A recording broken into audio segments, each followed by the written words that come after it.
Shalom, shalom, peuple du Seigneur. Shalom, hommes frères. Shalom à tous, que la grâce du Seigneur vous soit multipliée encore en ce jour.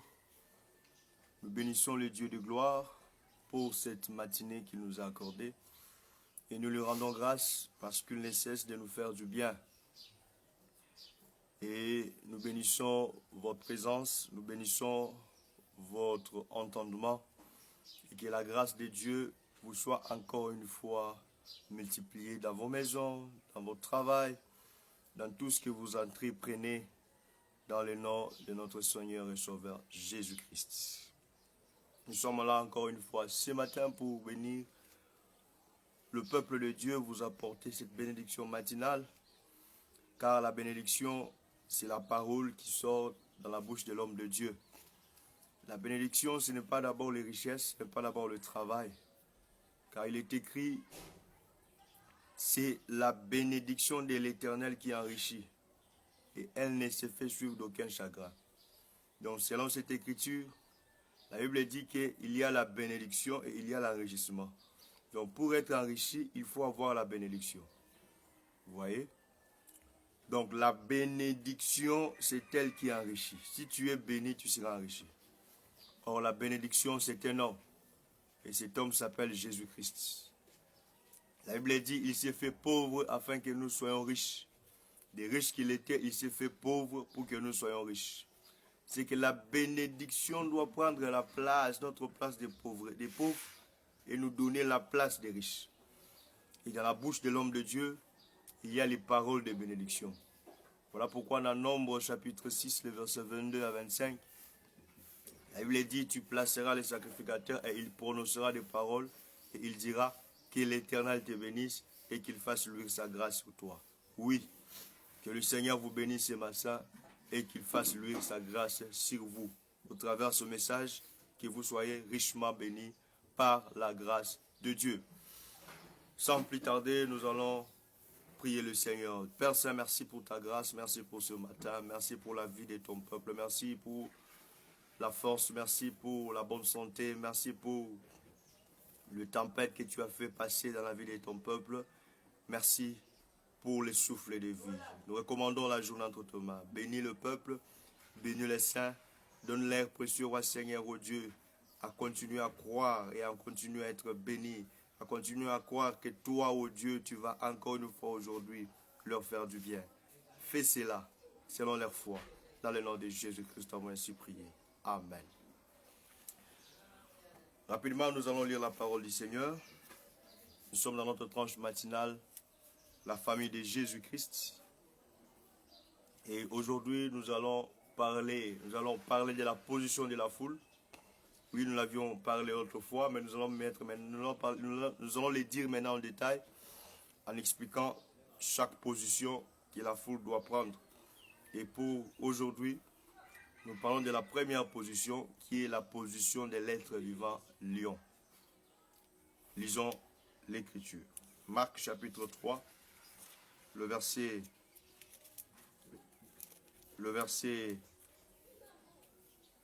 31 au verset 35. Il est écrit.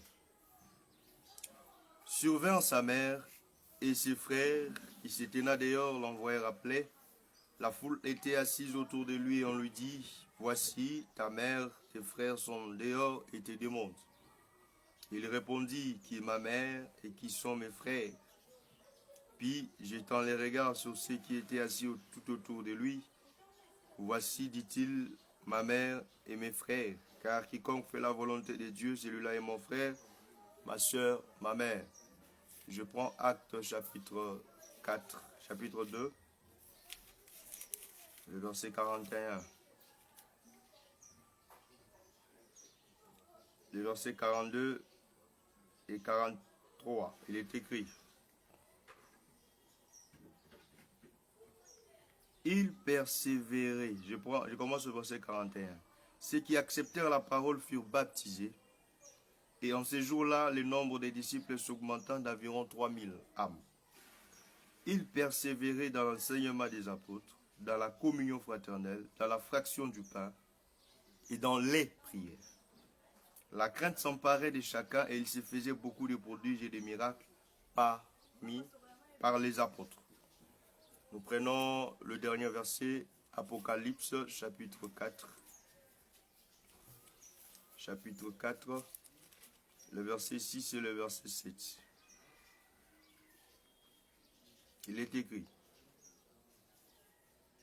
il y a encore devant les trônes, comme une mer de verre, semblable à du cristal.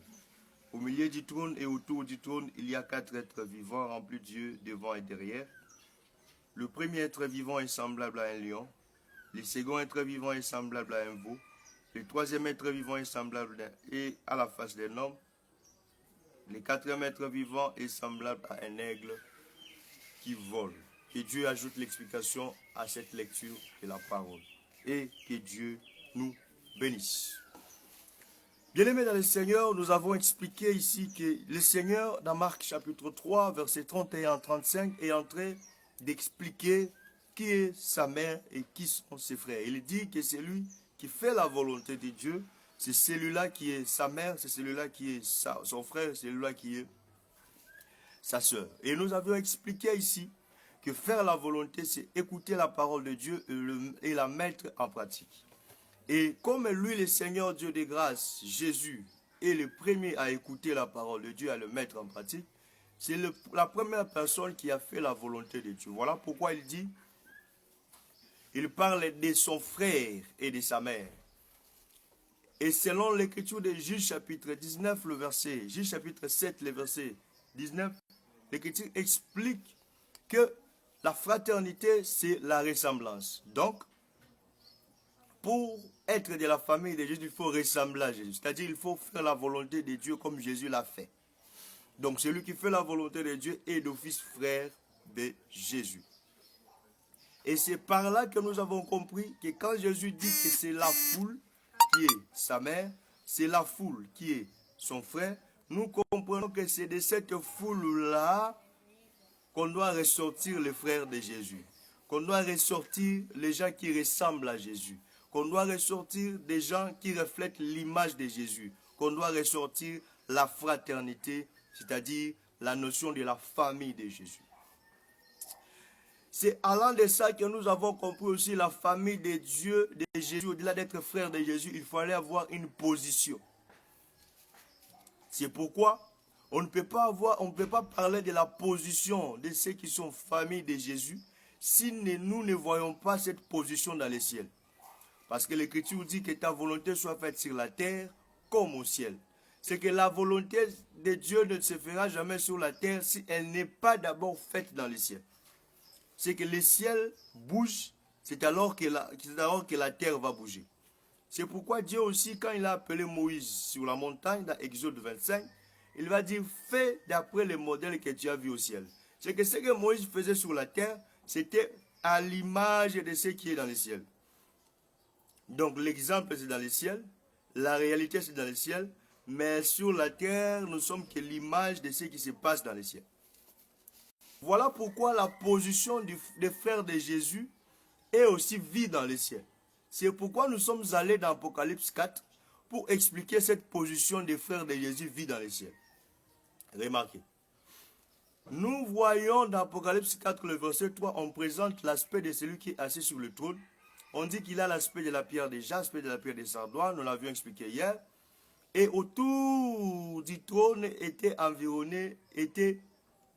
il y avait l'arc-en-ciel qui environnait le trône, qui était semblable à de l'émeraude. Attention, c'est cet arc-en-ciel qui faisait en sorte que la nature du Dieu, la nature d'un Dieu, selon Psaume 7, verset 12, qui dit « Dieu est un juste juge, mais qui s'irrite à tout temps ». Que cette nature soit apaisée, cet arc-en-ciel autour du trône. Parce que selon Genèse chapitre 9,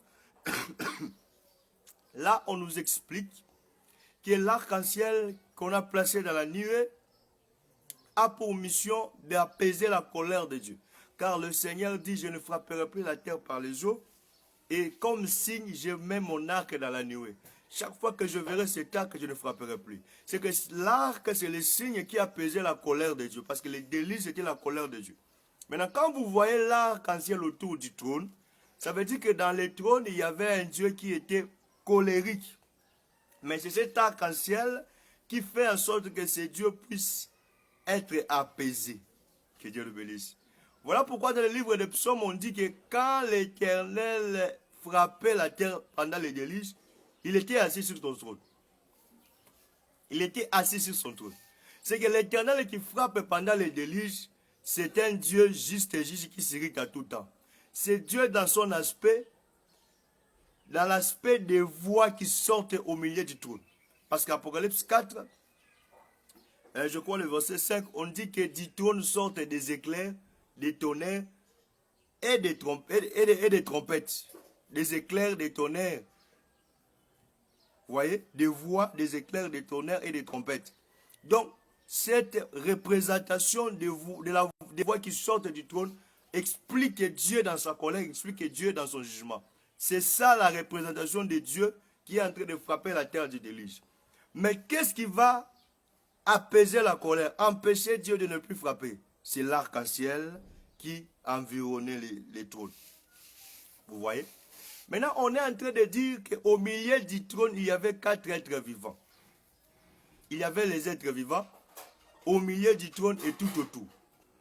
C'est pourquoi nous comprenons que les 4 êtres vivants, les êtres vivants au milieu du trône, ressemblaient, avaient la même image, ressemblaient aux êtres vivants tout autour du trône. C'est quand ils sont au milieu du trône, ils sont 1. Quand ils sont autour du trône, ils deviennent 4.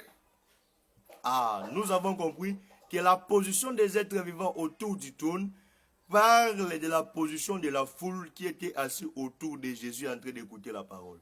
Mais c'est Jésus qui parle dans Marc chapitre 3. C'est un Jésus qui apporte pas une parole de jugement, mais il apporte une parole de grâce. Pourquoi? Parce que c'est lui le véritable arc-en-ciel qui apaise la colère du Père. Quand Jésus est là, même si Dieu s'irrite comment, il va apaiser la colère du Père.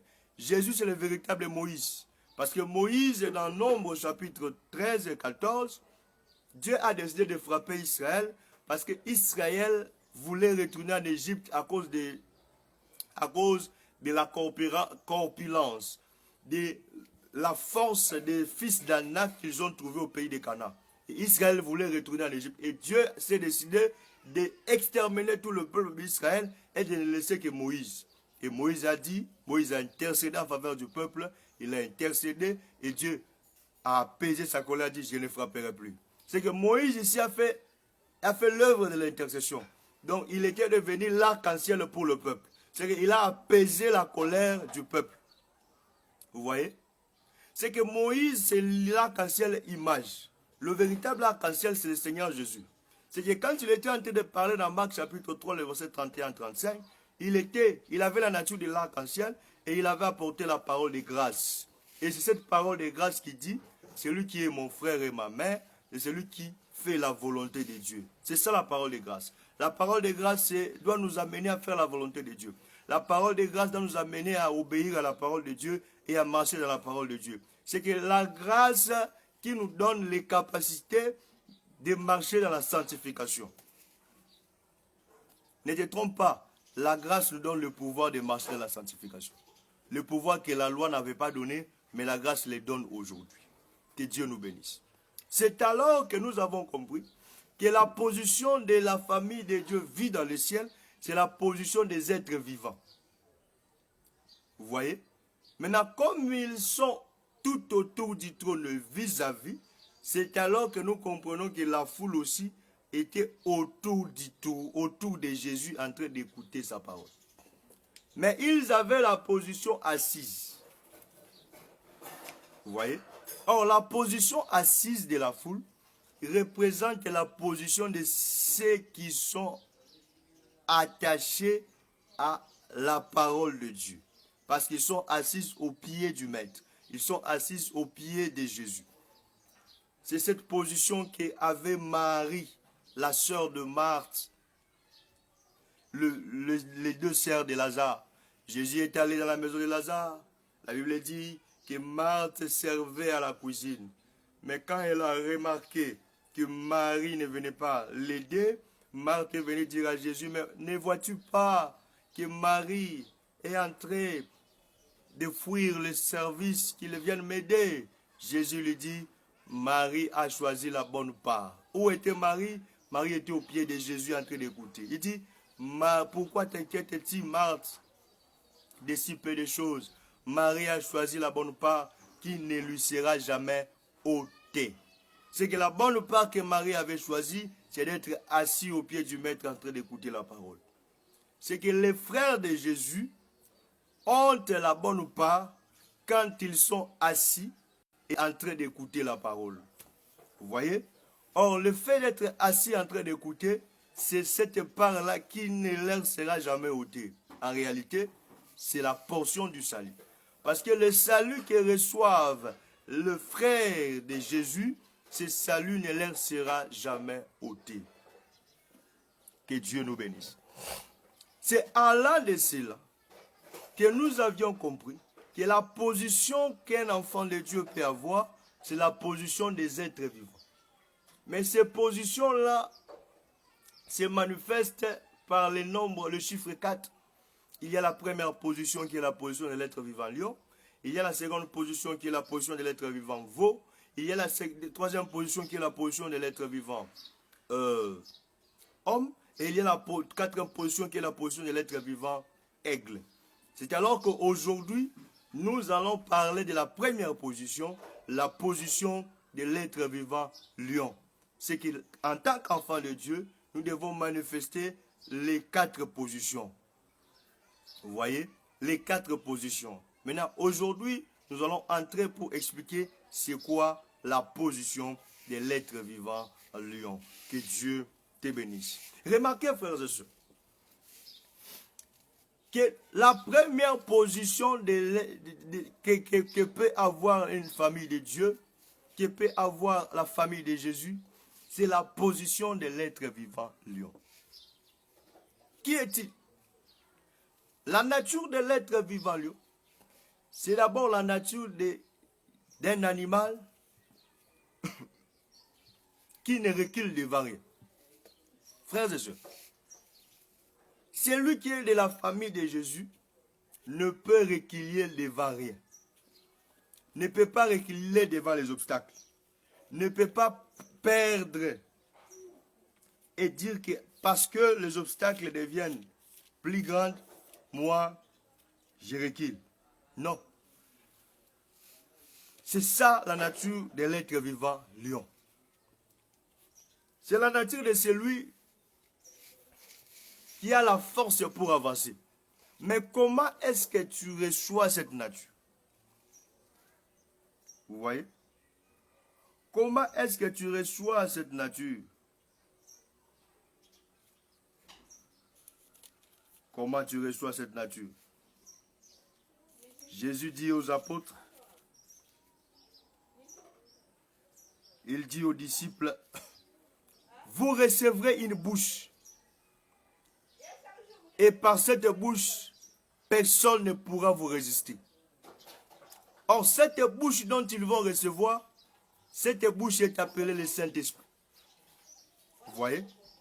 C'est qu'ayant le Saint-Esprit nous permet d'avoir autorité, d'avoir le pouvoir. Que Dieu nous bénisse. C'est que la nature de celui qui ne recule devant rien, c'est la nature du lion, certes, par rapport à la nature animale, mais ce qui fait en sorte que la personne ne puisse ne reculer devant rien, c'est le Saint-Esprit. Parce que le Saint-Esprit, ce n'est pas une puissance, ce n'est pas un pouvoir de timidité. C'est un esprit de force. C'est un esprit de force. Quand tu manifestes la nature de l'être vivant lion, frère, tu ne reculeras devant rien.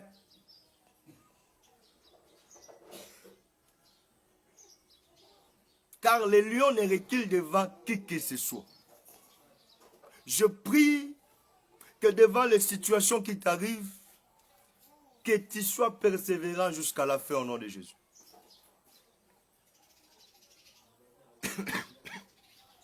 Cette nature de l'être vivant lion que nous avons illustrée par rapport à l'assemblée locale ou à l'église corps, que c'est la position de la persévérance à l'enseignement des apôtres. C'est cette position-là. Et vous allez voir dans l'ombre, on dit que Judas est un jeune lion. Mais au-delà d'être un jeune lion, on dit le sceptre du commandement ne s'éloignera pas de lui. C'est que Judas est un jeune lion, mais il est aussi roi. Vous voyez? Donc Judas comme roi, Proverbe 25, verset 2 dit de lui qu'il est celui qui sonde les choses que Dieu a cachées. Ah, c'est que Judas, c'est un prédicateur. Judas, c'est un ministre de la parole. C'est que Judas qui est le lion, qui est le roi, c'est ça l'enseignement des apôtres. Vous voyez? C'est ça l'enseignement apostolique. C'est que celui qui persévère dans l'enseignement apostolique a la nature de l'être vivant lion. Voilà pourquoi les apôtres au commencement ne résistaient devant qui que ce soit. Même devant la mort, ils n'avaient pas peur. Regarde Jacques, on est en train on les gorge. Il n'avait pas peur. Regarde Étienne, on est en train de les lapider. Il n'a pas peur, il est en train de rendre gloire à Dieu. Regarde les apôtres de fouetter, ils n'ont pas peur, ils rendent gloire à Dieu. C'est ça la nature de l'être vivant lion. Donc ils persévéraient dans l'enseignement apostolique. Frères et sœurs, en tant que frères et sœurs de Jésus, il faut savoir que nous devons avoir la nature de la persévérance à l'enseignement apostolique. C'est cette persévérance qui va nous aider à résister face au vent et face aux tempêtes. Et quand le Seigneur prend le peuple de Dieu et le fait sortir de l'Égypte et il le place dans le chemin du retour au pays de Canaan, parce que remarquez que le retour au pays de Canaan est l'image du retour dans le ciel. Et l'image de notre retour vers le ciel. Parce que le pays de Canaan est l'image du ciel. C'est que la marche que nous avons quand nous croyons au Seigneur, nous commençons une marche vers le ciel. Vous comprenez? Maintenant, dans la marche vers le ciel, il les a dit, voilà comment vous allez marcher. Quand vous allez marcher, ceux qui vont commencer la marche, ça sera le camp de Judas. C'est-à-dire, c'est le camp de l'enseignement apostolique. C'est que c'est l'enseignement apostolique qui commence la marche d'une église. Frère, tu ne peux pas commencer la marche de l'église sans pour autant donner l'enseignement apostolique. C'est l'enseignement apostolique qui nous aide à marcher, à commencer la marche. Parce que c'est le camp de Judas qui commence la marche dans l'assemblée du désert. Et cette marche qu'il commence, c'est pour amener le peuple à Canaan. Tu ne peux pas commencer une œuvre sans l'enseignement apostolique. C'est ça la position de l'être vivant lion. C'est l'être vivant lion qui ouvre les chemins. Même dans la bataille, tu combattras avec l'enseignement apostolique. Juge chapitre 1, le verset 1 à 4. On est en train de dire, mais qui montera le premier pour aller combattre les Cananéens? La réponse vient, Judas montera.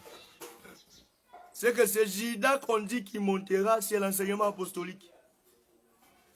C'est que l'enseignement apostolique monte toujours en premier. C'est que l'enseignement apostolique doit avoir la première place dans la vie de l'enfant de Dieu.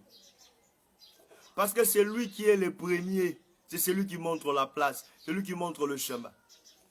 C'est la nature de l'être vivant lion. C'est que c'est un enfant de Dieu qui a la position de l'être vivant lion. Nous devons voir en lui l'enseignement apostolique. Nous devons voir en lui la nature des apôtres. Mais dans la marche, vous allez voir que Judas, quand il commence la marche, Judas n'était pas seul. Judas n'était pas seul. Judas avait avec lui Issachar, il avait avec lui Zabulon.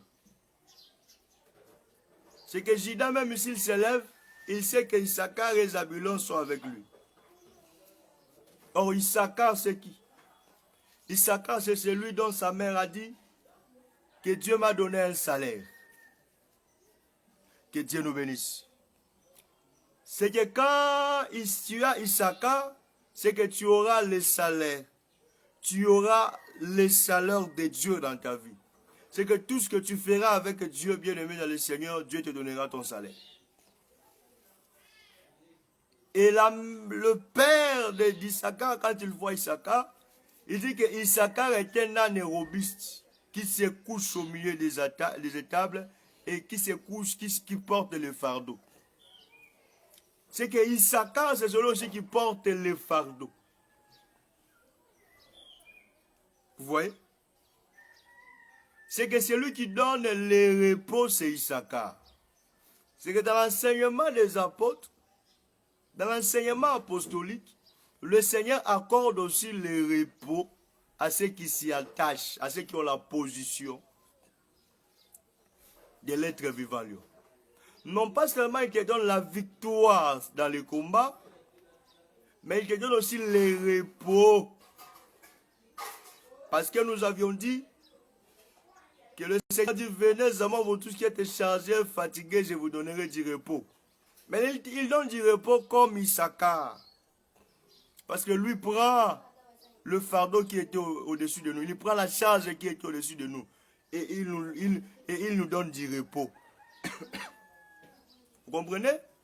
C'est que non seulement il te donne la victoire dans la bataille, mais il te donne aussi le repos. Quoi? L'enseignement apostolique. Frère, l'enseignement apostolique te donnera la victoire dans tous tes combats. Et quand il te donne la victoire, il va aussi te donner du repos. Parce que Issachar aussi est là. Mais il ne s'arrête pas là. Tu dois aussi voir Zabulon. Parce que Zabulon, on dit de lui qu'il est l'habitation de Dieu. C'est ça ce qu'il a dit. C'est que Zabulon, quand il est là dans le camp de Juda, dans le camp de l'enseignement des apôtres, Zabulon donne la maison. Zabulon fait en sorte que Dieu vienne habiter au milieu du peuple. C'est que l'enseignement apostolique te permet d'avoir la victoire sur tes combats. Hein? Secondement, te permet d'avoir du repos. Deux. Et puis, troisièmement, te permet à Dieu de venir habiter en toi. Parce que Zabulon appelle Dieu. Appelle le Seigneur. Donc, pour dire, frères et sœurs, que la première position qu'un fils du royaume va accepter d'avoir, cette première position lui procure la victoire sur la mort, la victoire sur le combat, la victoire sur ses batailles, première des choses. Cette première position te procure le repos. Quand je dis le repos, quand nous parlons du repos, nous voyons la satisfaction dans tout ce que tu fais. Si tu travailles, tu auras le repos dans ton travail. Si tu étudies, tu auras du succès. Si tu as un projet quelconque, ce projet réussira. Si tu as, oh bien-aimé dans le Seigneur, un projet quelconque, tu verras ce projet avancer et tu verras ce projet réussir. C'est ça le repos que donne Issachar. C'est lui qui donne le salaire dans tout le travail que nous faisons. Et la troisième chose que la position de l'être vivant lui donne, c'est cette position appelle Dieu de venir habiter. Parce que c'est Dieu qui est l'alpha. Or, étant l'alpha, il prend la première place. Comme il prend la première place, il te donne la victoire sur la mort, la victoire sur tes combats, il te donne le repos et il vient habiter dans toi. C'est que l'importance de la position des êtres vivants, c'est ce que Dieu accorde à ceux qui obéissent et mettent en pratique sa parole. C'est que Dieu accorde à ceux qui font sa volonté. Et il leur accorde la victoire, il leur accorde le repos et il leur permet à ce que Dieu puisse venir habiter en eux. Maintenant, pour que ces choses perdurent, pour que ces choses continuent. La Bible dit, tu dois persévérer dans l'enseignement des apôtres. C'est cette persévérance qui permettra à ce que cette nature puisse se manifester, puisse être palpable dans ta vie. Je prie que le Seigneur des grâces, que le Dieu qui est au-dessus, que le Dieu qui est notre roi, que le Dieu qui est mort à la croix pour nous, puisse nous donner à persévérer dans l'enseignement apostolique. Puisse nous donner à persévérer dans l'enseignement apostolique. Dans le nom de Jésus. Parce que la persévérance a un fruit qu'elle doit produire. La persévérance a un fruit qu'elle doit produire. Par la grâce de Dieu, nous allons poursuivre demain. Et là, nous allons parler de la persévérance et continuer avec l'enseignement des apôtres, avec quelques éléments, l'enseignement apostolique avec quelques éléments, afin de continuer notre marche par la grâce de Dieu. Je vais prier. Seigneur Dieu de grâce, accorde à ton peuple le salut, accorde à ton peuple la paix, accorde à ton peuple, Seigneur, ô Dieu, la force. Que ta grâce soit multipliée sur chacun de nous, que ta grâce soit multipliée, ô Père, sur ce peuple venu, sur ce peuple qui écoute.